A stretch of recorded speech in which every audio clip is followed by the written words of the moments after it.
got to consider that. You all don't remember the Georgia Southern game, do you? You know, I hope there's Bigfoot. I don't think there is. Like rat poison. All right, so It's Division I football! It ain't intramurals! All right, thank you guys so much for tuning in. This is the Hoppy Huddle podcast. We are back with college football. The season's inching ever closer, and today we've moved past the Big Ten, moved past the Group of Five, moved past the ACC, and we're on to the Big 12. We've been here every night this week, practically. Almost staple in your living room every night. Yep, absolutely. And we're diving in today. We've got some good Big 12 teams. We've got some mediocre Big 12 teams. This is America's conference. It'll have the most entertaining games. This is the best football conference. I mean, you know, I'm Big Ten Ed. That's what I've been accused of being. By who? You called me Big Ten Ed like 2 months ago on this podcast. Oh, maybe. I don't remember. But listen, ACC's fun, but realistically, 3/4 of the teams can't win it. The Big Ten's great.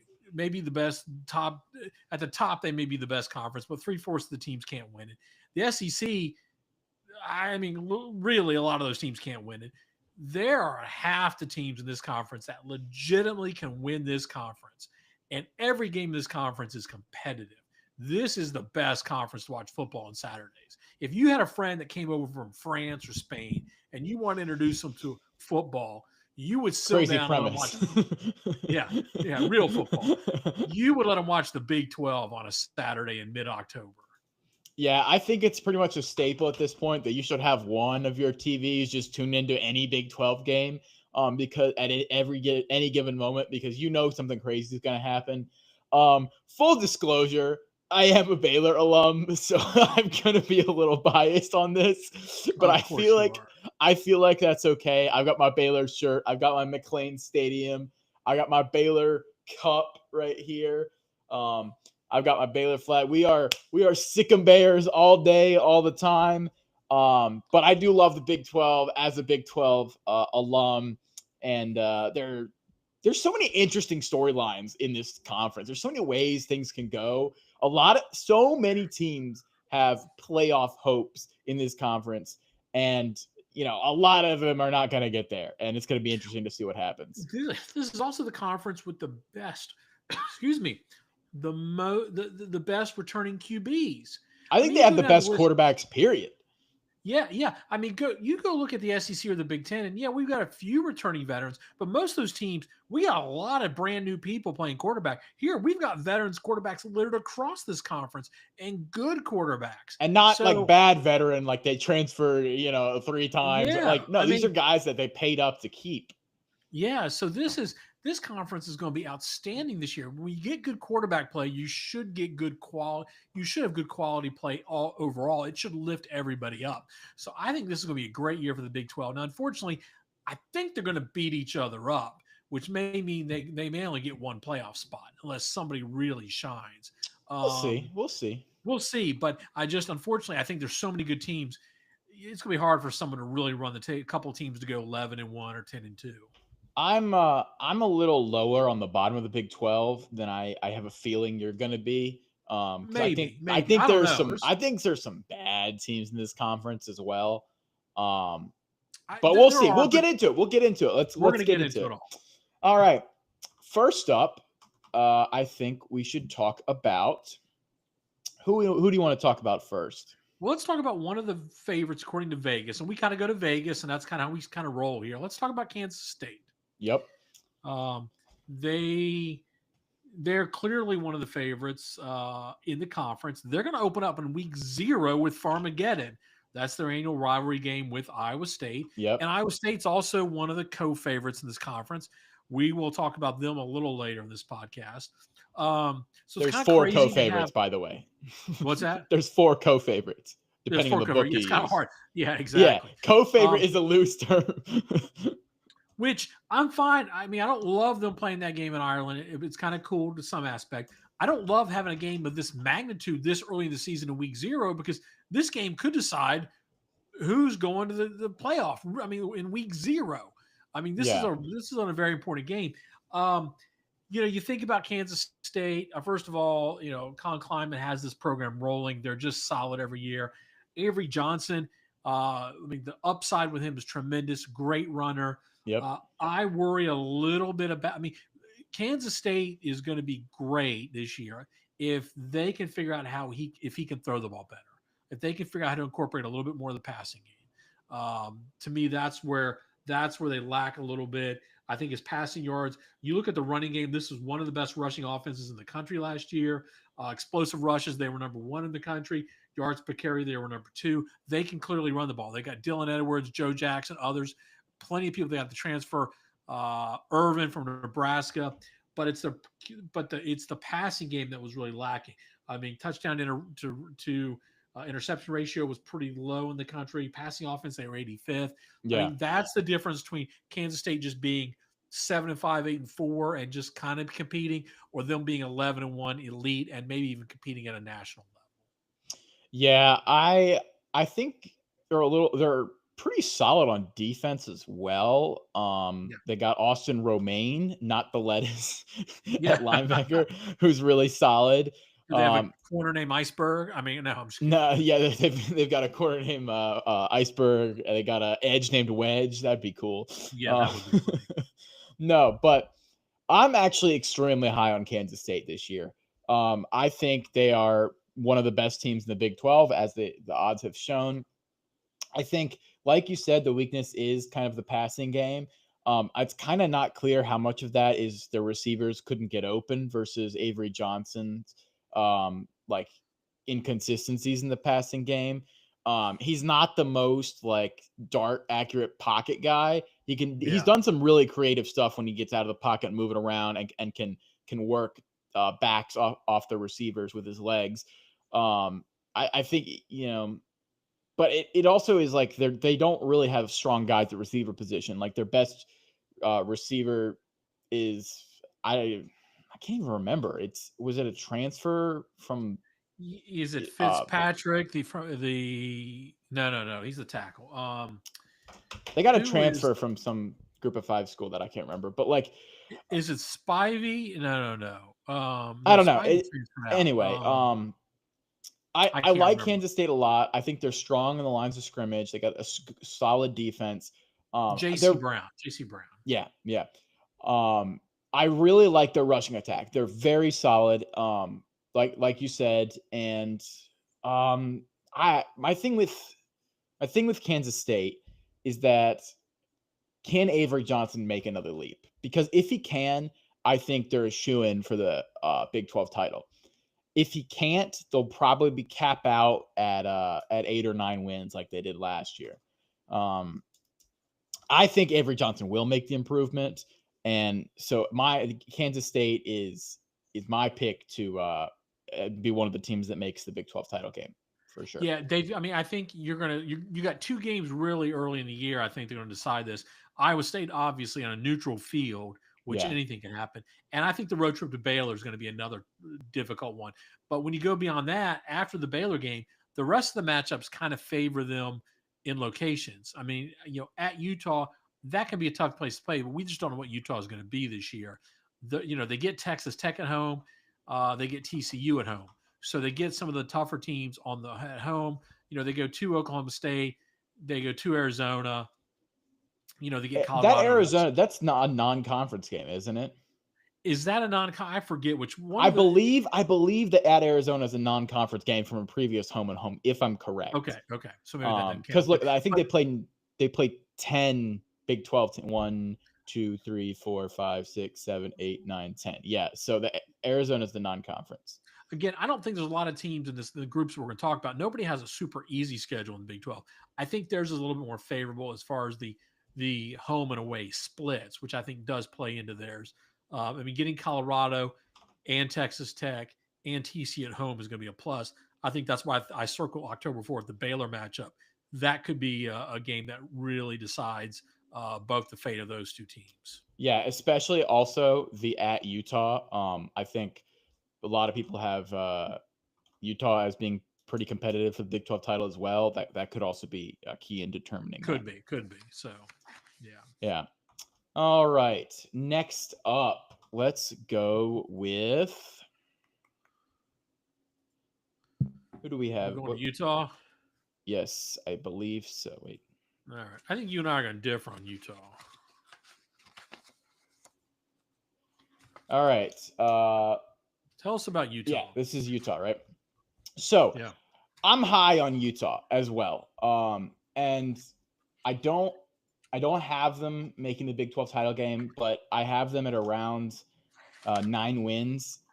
They have a tough schedule. It's relatively for the in the Big 12 they go at BYU is not an easy place to play. They draw Tech, Arizona State, Baylor, and Kansas State. That's the top 4 basically other teams.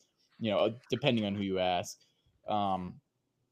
And so, but the difference is, I think Utah is so strong on the lines of scrimmage that I think they can overcome that. There's also a lot of hype around their transfer quarterback from New Mexico, Devin Denpierre. He's extremely athletic. His passing may be a little bit suspect, depending on who you ask, and the defenses he played at New Mexico. But I don't think that really matters because Kyle Whittingham has no problem just like ground and pounding. He loved that is the kind of football he wants to play, control the line of scrimmage. It's nice when they score a lot, but I feel like he's more in his comfort zone when they're just grounding people out. They may have the best offensive line unit in the country. They are one of them. No. Come on. They don't. No. Spencer Fano is a guaranteed. They have one of the best players in the country. They're solid along the other positions as well.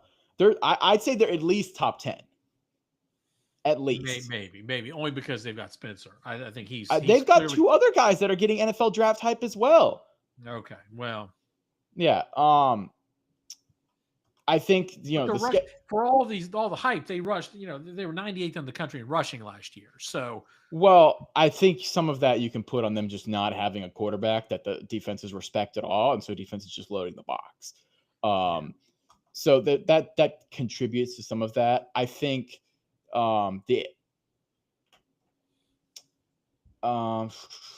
this is not. Is this Utah's schedule? Am I tripping? It is. Yeah, okay. You got Utah's schedule. Yeah. I think on defense, they have their linebackers are also pretty solid, as well as their safeties. They're a little weaker on the corners and the defensive line. They've got that one edge rusher guy that's really good, but up the middle, they're a little different. But I don't know. Utah was down last year. I just can't see Kyle Whittingham having it. They went were not as good. I can't see Kyle Whittingham having another down season. They got a lot of wins here. So you go through UCLA, they probably beat Cal Poly, Wyoming, win. Texas Tech, that'll be a tough game. Texas Tech brought in a lot of guys. It's probably coin flip in my book. At West Virginia is going to be a win. Arizona State, I have as a loss. Arizona State, BYU, I have them winning. Colorado win, Cincinnati win. At Baylor, I have as a loss. Versus Kansas State, I have as a loss, and then win versus Kansas. So that has them at 9-3. I think it's a solid improvement year. I think they can contend for the Big 12 title, maybe depending on how some of these tiebreakers break down. But yeah, that's kind of where I'm at with Utah. You have them much higher than I do. I think their recruiting has dropped way off since they left the Pac-12. 2 years ago, they were 59th in the country. I don't think they have the talent they did when they were in the Pac-12. You had Colorado and Kansas as losses. I think they're equivalent level of Colorado, Kansas. We don't know what Caden Salter is going to do. Daniels at Kansas appears to be healthy. I think those are toss-up matchups. I don't see them going 9-3. I think they're probably 8-4, maybe 7-5. I just don't think they're that good anymore. I think we're living off a reputation of 3 or 4 years ago when they just were recruiting at a much higher level. I don't think the talent's there as much. Those dudes are still there. Now, next year we're going to have a different conversation, but I think there's some dudes there, but I don't think there's enough dudes there. And I don't believe offensively they can score with the team. They can't score with Arizona State and Baylor and Colorado and Kansas State. I don't think they can put enough points. Well, I agree with 3 of those. Who's the one you don't agree with? Colorado. I think Caden Salter. I don't think that. I think that offense is still going to be. They have no receivers. Who are they throwing to? Well, I believe in Dion. I believe in Dion. Okay, well, we'll get to them. Yeah. So I just, for me, I mean, it maybe so, but I just don't think my issue with Utah is maybe there's talent on the lines. There's certainly talent on the defense. The defense will be solid. I just don't think they're going to score enough points to win games. I think Texas Tech, and don't count out West Virginia. That's a tough place to go to, and we don't know really what we're going to get in West Virginia. They turn that roster over. Rich Rod's a good coach. That may be a trap. Yeah, he is. He is a good coach. That may be a trap game. I just think I don't think Utah. I think Utah's getting a lot of hype when we just saw them completely bottom. And you got to remember the year before, they weren't very good the year before either, honestly. So it's been a few years since we've seen the Utah of what we expect. I just don't think that team exists anymore. Well, we'll see. We'll see. Now, the one thing that goes with their schedule, we look at the home and away splits. It works to their favor. I mean, the only real tough game we don't know what Kansas is going to be, but I think that the toughest game they got is they got Baylor, and again, we talked about West Virginia. It kind of works in their favor even though they got the toughest draw, I think, in the Big 12 because they do have to play Texas Tech, Arizona State, Baylor, and Kansas State. Yeah, but they do get a lot of those at home. That's the plus. Yeah. We'll see. I guess we're gonna disagree a little on that, but I think we're gonna disagree on some other teams here a little bit as well. Yeah, it's almost impossible. So. All right, let's move on next. Now we've got to talk about the best team in the Big 12, the Baylor Bears. This is the year for Baylor. Now they've got a tough schedule. To be fair, they've got one of the toughest out-of-conference schedules in the country. They got a tough in-conference schedule as well. I'm still mad about us not getting Texas Tech. Like, what the heck, Big 12? That's our rival. That's our second rival. What are we not playing Texas Tech? Why are we doing this? I will say, so Baylor, I don't know if you know this, but they finished last year in the regular season on a 6-game win streak.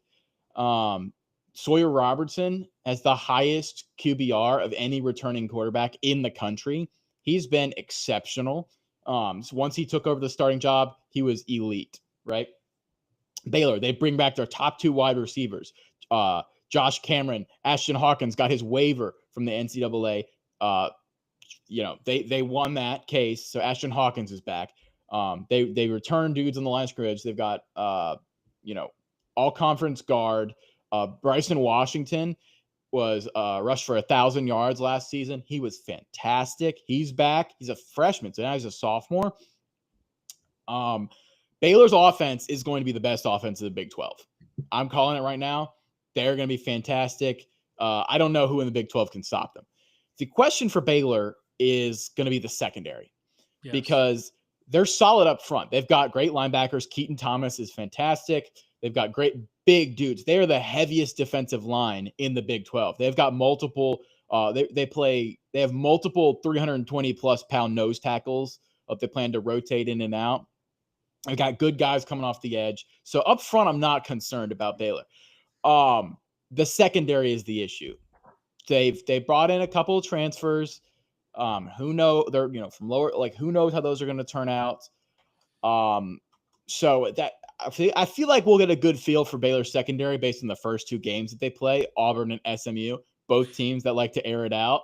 I expect fireworks in both of those games. I expect high scores. The other thing, though, is that who in the Big 12 can really stretch, in the Big 12 conference, in conference games, can really stretch Baylor's secondary? It's pretty much Sam Leavitt, right? Yes. And you can maybe make an argument for Josh Hoover. But Oklahoma State, they're not going to no. Kansas State, can Avery Johnson make those accurate passes across the center of the field? No, he's a run threat, but Baylor's run defense is fantastic. Cincinnati, no. UCF, no. Utah, Dan Pierre, we already talked about. He's up and down against good decent passing defenses.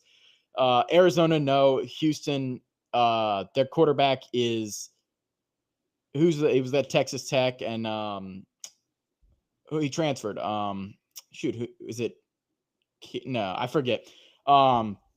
Houston, no, they're not stretching, right? So I mean, I think Baylor just outscores basically everybody except maybe Arizona State in the Big 12. So I have Baylor. I think they probably end up with one Big 12 loss. I think they, a little biased here. I think they split the Auburn SMU games. I hope they win all of them. That's what I'm going to be rooting for. I think odds are we split. I think maybe beat Auburn at home, lose on the road at SMU. We'll see. I have them losing. My guess would be to Arizona State.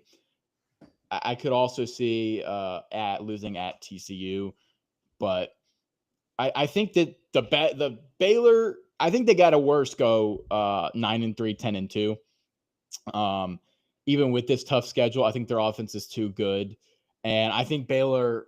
I have, of course, they are my pick to win the Big 12. They are fantastic. Their offense is so good. You can't even deny their offense is too good. And in a league where effective passing offenses, there's a lot more. The Big 12 used to be the air raid conference. If you look at it now, you go down the list, it's the power running conference. It's the option, power, QB power, dual threat. Baylor's got, and by the way, Sawyer Robertson can run. He's a great thrower, but he's not slow. He tweaked his ankle in like his third start last year, and he didn't run after that. But if you look at the previous two games, he can run. He can run those things. So I think with the best quarterback in the conference, second best maybe quarterback in the conference, Sawyer Robertson, the best wide receiving core, the best running back. I think Baylor makes the Big 12 championship, wins the Big 12, and goes to the college football playoff at 10-2. Probably. And you're listening live to the Baylor Bears Sick'em podcast. Listen, I'm not going to disagree too hard. First of all, the schedule. I mean, I like the tough out of conference games to start the season. Good for them for scheduling it. The actual conference schedule breaks favorably towards them. They get the two tough conference.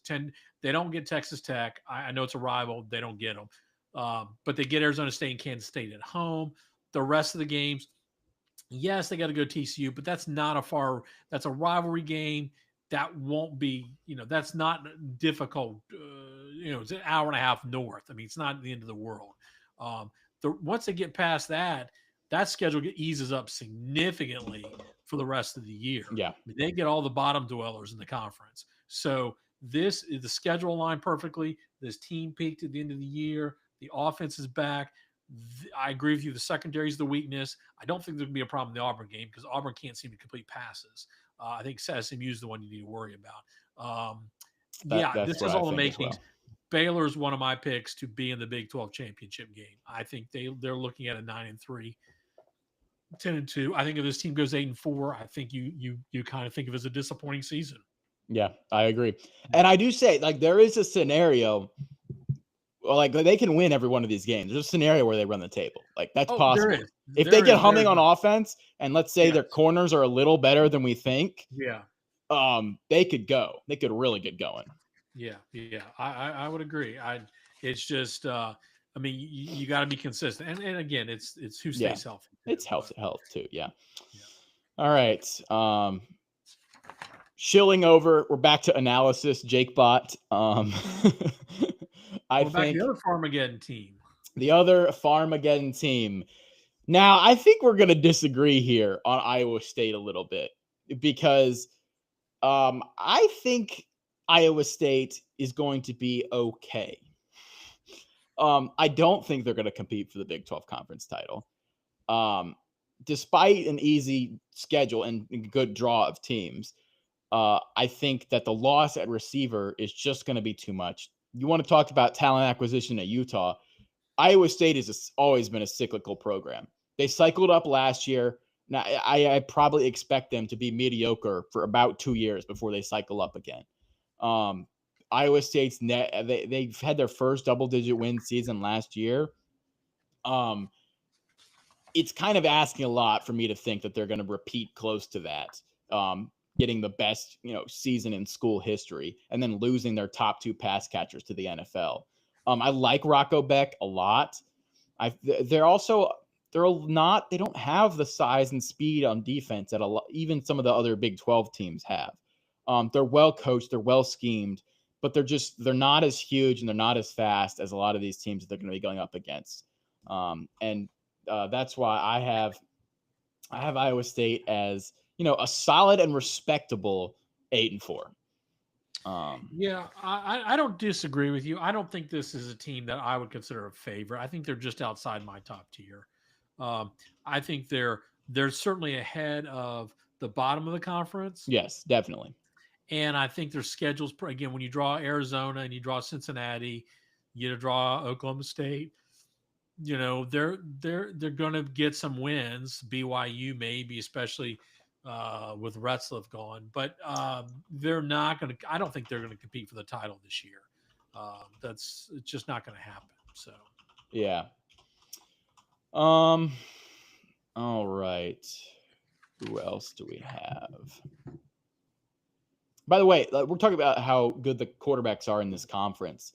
Rocco Beck is fantastic. yes, he's a solid quarterback. He's kind of an old school quarterback in that he can run, but he doesn't run that much. He's very good. His decision making is fantastic. And so I think he gives them a really solid floor, which is why I still have them at 8 wins. And I expect Matt Campbell and company to clean up the bottom of their schedule for sure. All right. Let us move on to who do we have here? BYU. BYU Cougars. What are your thoughts on BYU? Well, big news today is they named Bear Bachmeier their starting quarterback today. I saw that. Bachmeier. If you're out here thinking that name sounds familiar. Well, that's Hank Bachmeier of Boise State fame. He played there for several years, and he transferred somewhere else, didn't he? I don't remember. I can't remember. He transferred. He played at Boise State for 2 years. Bears a true freshman. Yep. Won the starting job, and they must think awfully highly of him for him to win the job. He's going to be number 47 on the roster, which is absolutely crazy. The quarterback is a true freshman. Obscene. Named Bear is actually obscene. Actually obscene. 47. That should be banned. That should be made illegal. Yes. By the federal government. So, obviously, I thought most people were thinking pretty high on BYU coming into the season. Then in the spring, Jake Retzlaff left due to honor code issues. And I think that set this team back. I think it's hurt their expectations. But I think Jake did a pretty good job running that team last year. So I don't know what to expect here. They do return a lot of production from a team that was good last year. I think it was really the defense that led this team. But I think they lost a lot of that production from last year. I think it's going to be different. I think it's going to be hard with the roster turnover on defense to repeat what happened, especially when you lose your 3 best stars from last year, Marion Lassiter and Retzlaff, they're all gone after spring. I think it's going to be tough. Now they do have some recruiting momentum. If you remember, I think we talked about this in off-season podcast. They signed one of the top quarterbacks in the country. What's he at 26? But we'll skip a year to do his mission. So he's not going to be in the class next year. He's going on mission to a Central American country that I cannot remember. Yeah. So they definitely have some recruiting momentum.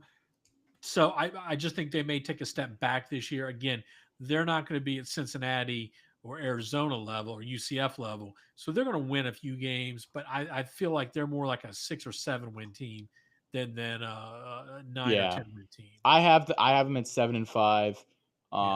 Wins are Portland State, Stanford, East Carolina, Colorado, West Virginia. I think they start off. You don't think much of Colorado, do you? You want to talk about roster? Have you seen their roster?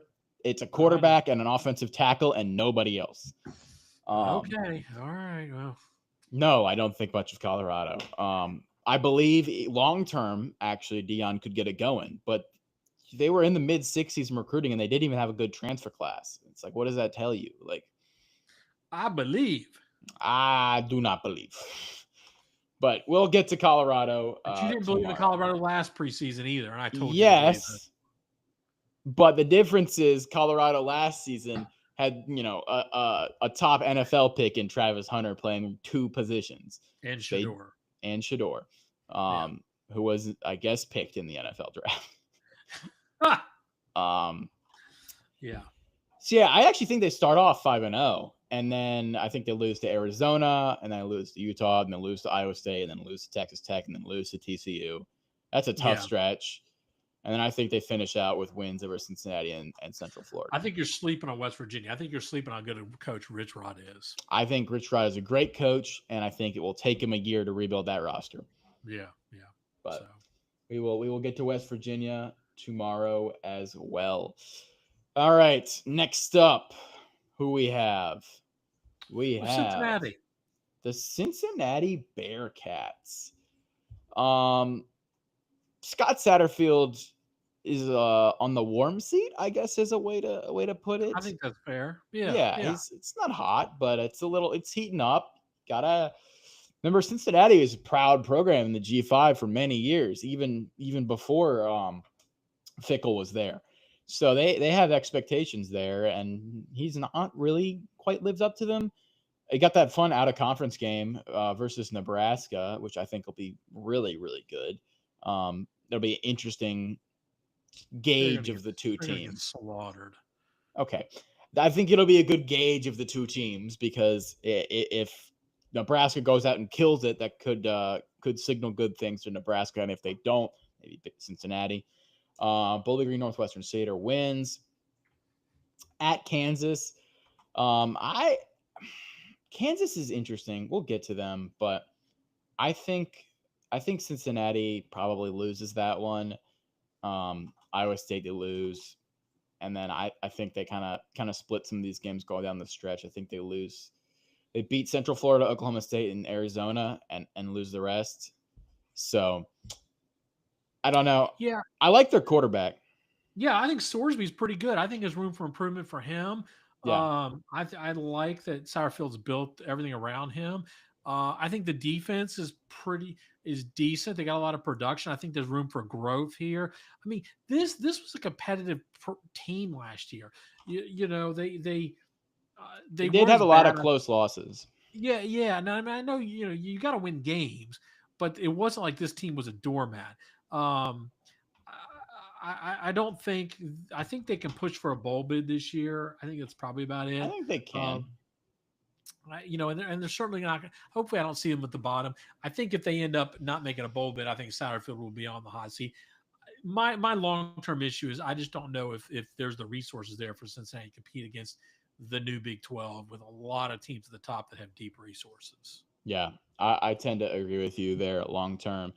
I have them right around 6-6, 5-7, like you said. Yeah, so yeah. I think that's pegs them about right. Yeah. Arizona. All right, let's go U talk about of A, the Wildcats. So it's been a little disappointing year last year. Not what they were expecting going into the year with Tero McMillan and Noah Fafita last year. They lose Tet McMillan. They still have Noah Fafita. At one point, we thought he was fantastic. I'm sort of leaning like maybe that was Tet McMillan. They've played together every year since high school. So I'm kind of expecting a drop-off even from last year's performance from Noah Fafita. I do think they're not horrible on defense. Their secondary is actually pretty good. Traden Stukes is solid. But I don't know about Brent Brennan there. I don't know. They didn't do too hot last year. I don't see them doing a ton better this year. They got North Carolina out of conference, at K-State, at Baylor, at Texas Tech, at BYU. Those are some tough road games. They got Oklahoma State and Houston as well, but it's like I see them right around 4 wins. Yeah, their defense was dreadful last year. I mean, in every category, passing and rushing, they ranked near the bottom of the country, not just the bottom of the Big 12. And they lost a lot of people. They tried to backfill his talent over the season. They did not not replace them. They're just that there's a real talent gap between them and a lot of the teams in the Big 12. I don't understand it. This team, when Jed Fish was there, they had some momentum. He left, and Brennan has just fallen off a cliff. The recruiting has fallen off the cliff when Fish left. I'm concerned about this. I don't know how long. I don't know what's going to happen here. I mean, I don't know if they're going to pull the trigger on Brennan this year. If it's a bad year, this will be his third year, right? Or it'll be his second year. Yeah, but I could see them having a quick trigger on this if it deteriorates. Yeah. This could be. Yeah, I mean, I know he made coordinator changes, but there's just not a lot of juice at this program right now, and I don't see a lot of wins on that schedule. I mean, I don't see where are the easy victories other than Jacksonville State and A&T. There's not one. Oklahoma State. Yeah, but Mike Gundy, we don't know what to. We get to them tomorrow. I mean, or later Sunday night. You never know what to expect out of Oklahoma State. Yeah. That's not a gimme game. I just don't know there's any gimmies on this schedule for Arizona, especially for who they're going to stack up with talent wise. I don't know there's any team other than the first two that they're going to be more talented than. I also think it's notable that they don't seem to be putting money behind Brent Brennan. Like it seems like the boosters have already made up their mind on the recruiting trail. Yes. Yeah. The money goes to ASU basketball or U of A basketball, and so that's kind of a sign of the times, in my opinion. But yeah, we'll see. I mean, they have 55 new players. Not a single one was a 4-star. I mean, that's just rough. I mean, you got to do something. There's got to be at least occasionally a one. Yeah. Yeah, I don't know. This doesn't bode well for them. I could, if they make a bowl game, that's a huge accomplishment. I don't know. We'll see. Yeah. All right. So our last one of the evening is we ran through these kind of fast. I think we were so used to doing more of the schools in the Big Ten, and we could have spent more time on all these schools. I think we could. Yeah, honestly, we did kind of roll through it. But yeah, we've got the UCF Knights, no longer golden, just the Knights. UCF has a familiar face as head coach. It is Scott Frost. He has returned. And I don't really know about this hire. It kind of feels like they're just throwing stuff at a wall and like, hey, this worked last time. It's been 8 years. Let's try it again. And if you ever have played Super Smash Bros. And you find one move that works, then you just try it again and again. Eventually, the other person figures out how to do that move and then it doesn't work anymore. And I feel like Scott Frost may be that move. I'm not sure that this is a fantastic go. I think also there might be something to be said with their trajectory careers of Josh Heupel, his offensive coordinator, and Scott Frost when they left UCF. Heupel has been pretty good at Tennessee. Frost is not. Could we be having a Gus Malzahn situation with the real coaching talent was not Frost?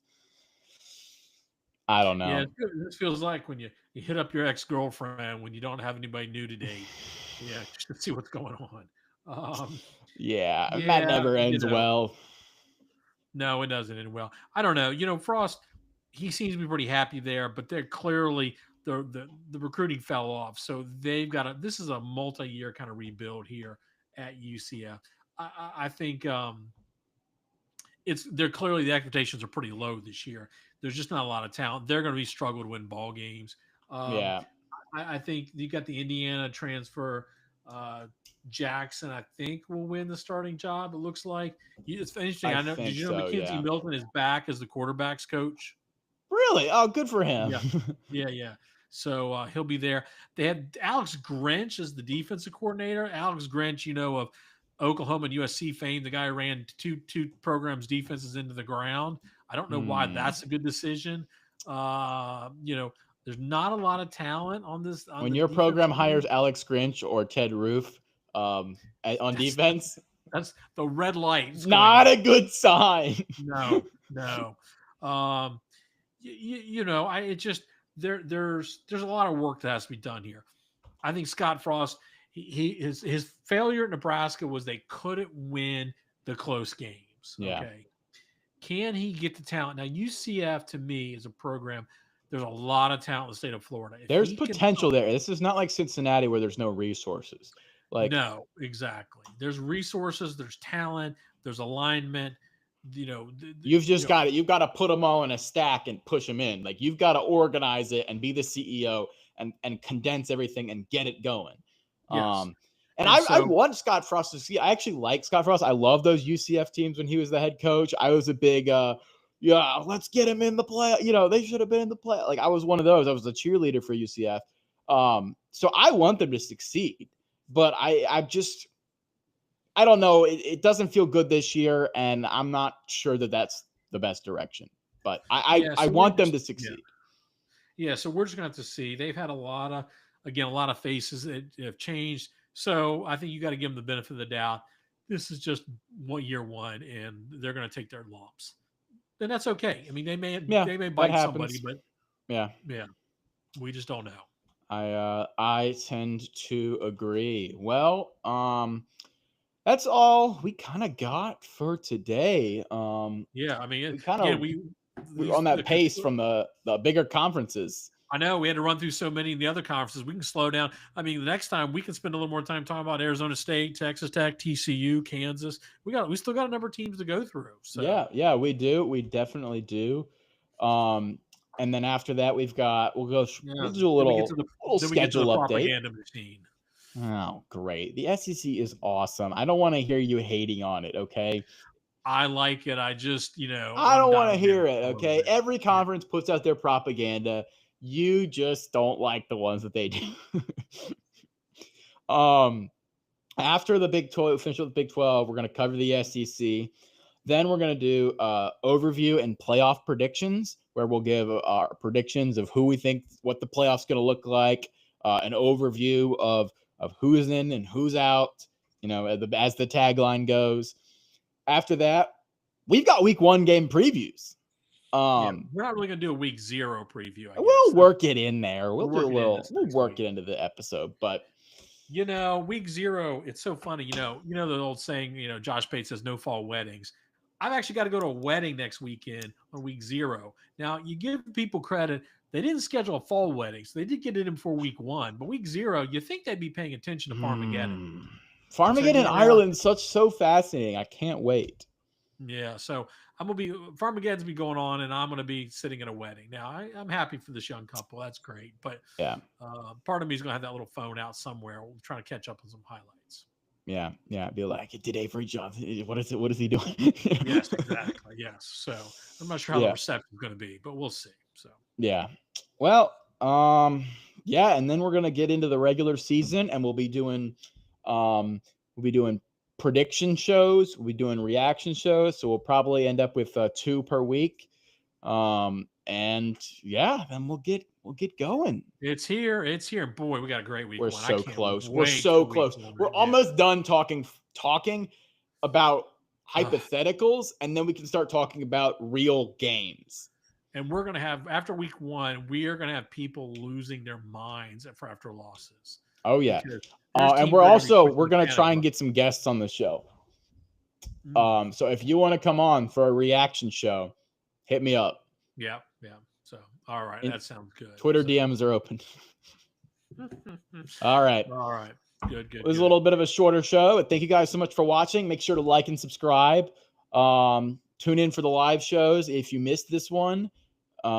We are covering college football year round. So thank you for watching, and we will see you on Sunday. Good night, Alaska. Good night.